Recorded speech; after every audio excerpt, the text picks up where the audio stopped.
अभी स्वामी जी बता रहे थे जो हमारी पुरातन संस्कृति थी, जो हमारी वैदिक संस्कृति है, वो हमको समर्पण की भावना सिखाती है। लेकिन जब हम इससे अलग होकर के किसी दूसरों का इतिहास पढ़ना जब आरंभ करते हैं तो हमें पता चलता है वहां पर औरंगजेब जैसे कुपुत्र भी पैदा होते हैं। तो स्वामी जी ने रामायण की बातें बताई। मैं महाभारत से जोड़ता हुआ अपनी बातों को आप सबके सभी के सामने रखना चाहता हूं। सज्जनों, महाभारत का युद्ध चला हुआ है, महाभारत का युद्ध चला हुआ है। धृतराष्ट्र सुन रहा है बैठा बैठा अपने कक्ष में। किसके माध्यम से? कौन बताता था उसको जानकारी? संजय बताया करता था। तो संजय से पूछ रहा है, एक अपनी इच्छा मतलब उसके सामने व्यक्त कर रहा है कि हे संजय, जरा मेरे को एक बार ये तो बताओ, युद्ध में चला क्या हुआ है? बहुत देर हो गई, आप चुप बैठे हुए हैं। कि महाराज ऐसा लगता है आज तो परमपिता परमात्मा भी आज ऐसा लगता है पांडवों की ओर ही है, पांडवों की ओर है। तो पांडवों का युद्ध में पलड़ा भारी है क्या? उनको बिल्कुल भारी है। और कौरवों का क्या हाल है?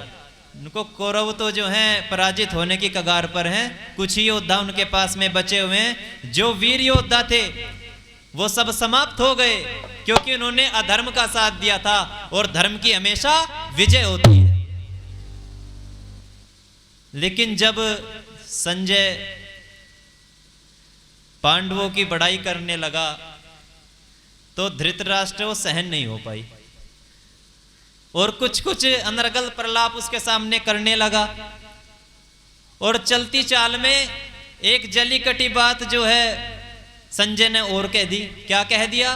कि महाराज, पांडव तो युद्ध उसी दिन जीत गए थे जब बड़े भ्राता जी के आह्वान पर एक इशारे पर पांचों भाई, चारों भाई, पांचवा तो स्वयं युधिष्ठिर जी थे, चारों भाई वन के लिए चल पड़े थे। और उनके साथ में द्रौपदी भी गई, उनकी माता जी भी गई, वे तो उसी दिन युद्ध को जीत गए थे। तो यहां से हमको एक प्रेरणा मिलती है, जिन परिवारों के अंदर संगठन होता है, यदि कितना भी बड़ा भारी संकट उस परिवार के ऊपर आ जाए, यदि वहां संगठन है तो वो जल्दी ही तर जाते हैं। एक मिसाल ये भाईचारे की है। लेकिन आजकल हम किसी के घर पर जाते हैं, क्या ऐसा भाईचारा देखने को मिलता है? व्यक्ति अपने दुश्मन से बोल सकता है, लेकिन एक बार उसकी अपने भाई के साथ में बिगड़ जाती है तो बोलना बिल्कुल भी पसंद नहीं करता। यह स्वाभिमान है क्या? यह स्वाभिमान नहीं हो सकता। यह तो बहुत बड़े अपमान की बात होती है। कई बड़े बड़े उपदेशकों को भी हम देखते हैं अपने भाइयों के साथ में नहीं बोलते और राम भरत का किस्सा सुनाते हैं। लेकिन एक समय था कभी जब भाई के बिना भाई खाना नहीं खाया करता था। जब तक 4-5 भाई बैठ करके आपस में बातें नहीं कर लेते थे तो लोगों को नींद तक नहीं आती थी। पुराने व्यक्ति यहां पर बैठे अच्छी तरीके से जानते हैं। बड़ा भारी बदलाव आज जमाने के अंदर आया है। तो किसी ने एक रागनी लिखी थी तो मैं आपको सुना रहा हूं।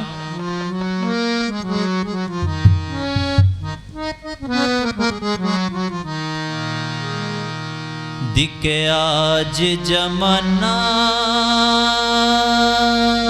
बदल रहा जड़, कटे भाई भाई की, वो घर नहीं चला करते जो माने सीख बुराई की। वो घर नहीं चला करते जो माने सीख बुराई की। आज जमाना बदल रहा जड़, काटे भाई भाई की। वो घर नहीं चला करते जो माने सीख बुराई की। वो घर नहीं चला करते जो माने सीख बुराई की। पहले सोच समझ ले दिल में, फिर कुछ कहना चाहिए से। समझदार मानस ने सब तय मिल के रहना चाहिए से। समझदार मानस ने सब तय मिल के रहना चाहिए। जैसा वक्त पड़े बंदे पे उसको सहना चाहिए से। लेन देन तय काम चले पर रले के देना चाहिए रे, लेके देना चाहिए से। खरा आदमी कहा करे से, खरा आदमी कहा करे से। मुँह पे बात सच्चाई की, वो घर नहीं चला करते जो माने सीख बुराई की। आज जमाना बदल रहा, जड़ काटे भाई भाई की। वो घर नहीं चला करते जो माने सीख बुराई की।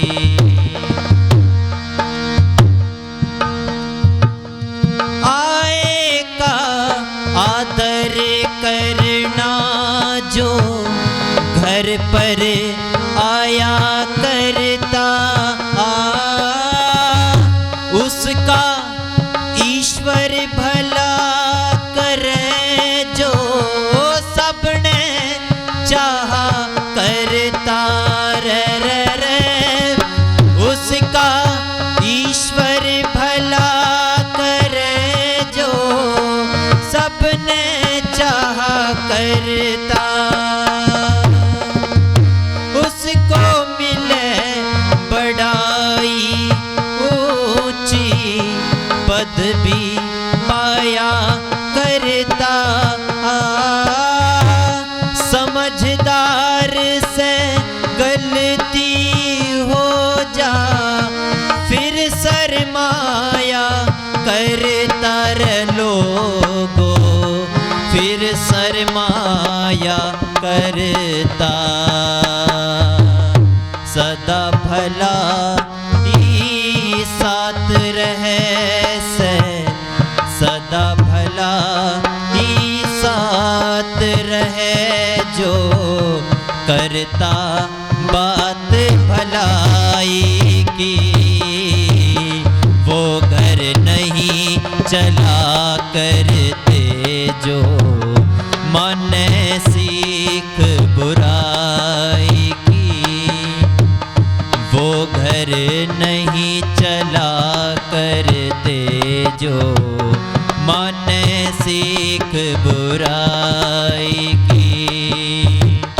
वो घर नहीं चला करते जो माने सीख बुराई की।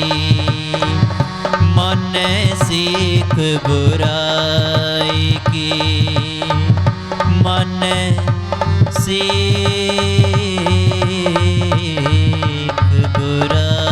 बुराई की।